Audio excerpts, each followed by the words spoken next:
Hello, folks, and welcome to the Gen XYZ podcast. We'll be diving deeper into the new lawsuit from the state of Utah against the federal government, asking the question, is it unconstitutional for the federal government to indefinitely hold lands in the state of Utah?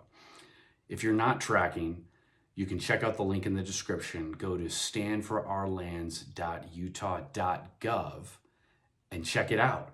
It's very interesting. The state of Utah is very well organized on this, very well put a lot of resources in, and 34% of the lands in Utah are managed by the Bureau of Land Management in an unappropriated status. So we're not talking about the 5 national parks and kind of the other areas that the feds manage, but have a specific purpose. It's conservation for national parks. What this lawsuit alleges is that 34% is unappropriated. So what does unappropriated mean? Well, it doesn't necessarily mean it's unavailable. It is intended to be, multi-use public lands that you and I can go to and do a multitude of opportunities. Now, the state would like to have more control and collaborate with the federal government on what happens in those areas. So they bring up some very good points. Now, I wanted to see the perspective from DC, so I've been researching any action on the Hill. What is other, members of Congress saying about this? Honestly, there wasn't much. So I think this is still new in development. But what I did find was some very interesting articles. And the most interesting thing that came out of DC was not the District of Columbia. It was actually the District of Conservation podcast, which is hosted by Gabriella Hoffman. She's the Conservation Nation host. She's got a lot of great content. Check out the link in the description. All sorts of nature conservation reporting. And she had a guest on recently, a Utah local, Andrew Sandstrom, who writes for the Utah News Dispatch. And he has an article titled, "What Utah's Public Lands Lawsuit Means for the Future of Public Lands Advocacy." And he's speaking much broader than just the state of Utah. So all the other states are very keen on what happens here, because look at this graphic that I'm going to flash up on the screen. All of the Western states kind of have this situation. And I love the quote in his first article. He says, "The state of Utah sent shockwaves through the world of environmental policy when it announced a lawsuit challenging federal ownership of 18.5 million acres of land within its borders." And that's the 34% of the state. The Federal Land Policy and Management Act of 1976 requires that public lands be managed for multiple use. What is that multiple use? Recreation. So public lands should be available for all activities, including hiking, camping, fishing, hunting. If you're not familiar, you can literally go to BLM land and please do this safely, but you can go and fire rifles, and it's kind of what I like to think of. It actually is kind of wild land.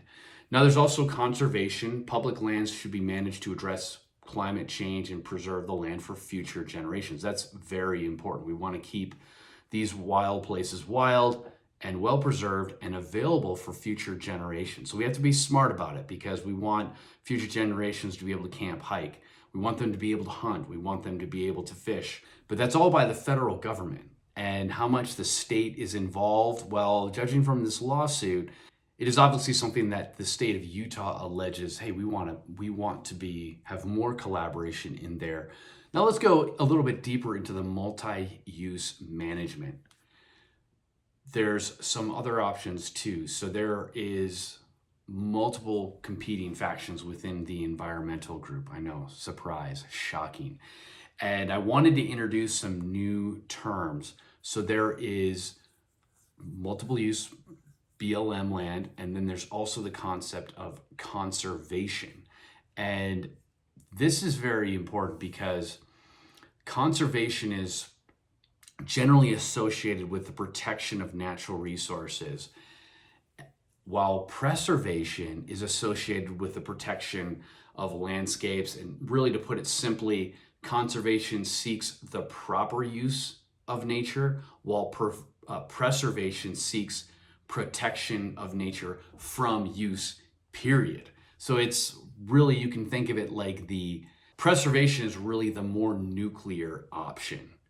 It's saying hands off. It is going to exclude traditional land uses such as agriculture, forestry, hunting, habitat restoration, prevent energy projects, and really, left unchecked, that's gonna kick out all the farmers, and you're gonna potentially, obviously, have a lot of people frustrated because no one's going to be able to use that land. It's just locked up from anyone being able to use it. And I mean, out here in the West, that just sounds like a recipe for catastrophic wildfires and losing water and wildlife probably struggling. So that's my opinion. Though there was some fantastic research on difference of opinion between conservation and the concept of preservation. I was going to read a press release from the National Park Service, and they had given a little bit of background here. So conservation and preservation are closely linked and may indeed seem to mean the same thing, but terms involve a degree of protection, but how protection is carried out is the key difference. Conservation is generally associated with the protection of natural resources, while preservation is associated with the protection of buildings, objects, and landscapes. Put simply, conservation seeks the proper use of nature, while preservation seeks protection of nature from use, period. I want to believe that, as we conclude this episode today, that there's no clean, perfect solution to make everyone happy here. That's a given. But I do feel there is an opportunity for more collaboration on this. And I will quote some of Andrew Sandstrom's article, which again, check it out in the link. There are multiple players in this at the congressional level, and Utah has put in a strong bid to win this. But what happens if they don't? And Andrew's concern is it's less about this lawsuit, and it's more about the wider conflict, the wider lens of public land advocacy across the board. So he asks, are they prepared to lose? What are the consequences if they throw the lawsuit out? Well, it really is status quo. The BLM will still control 30% of Utah's land, and environmentalists will potentially push even harder to restrict recreation, restrict grazing, mineral development. So regardless of the outcome of the lawsuit, it's important to look at the opportunities to protect multiple use and make public land management more collaborative. And we really need to stay focused on this and stay engaged on this, because regardless of preservation, conservation, once you kind of destroy an area and turn it into a parking lot, very important to look not only in Utah but beyond our borders of the state, across the party lines, build relationships and play the game at a new level with increased collaboration. That might be wishful thinking with our current political landscape, but we owe it to our future generations to do the best we can to preserve these wild places for everyone. And I will see you in the next one.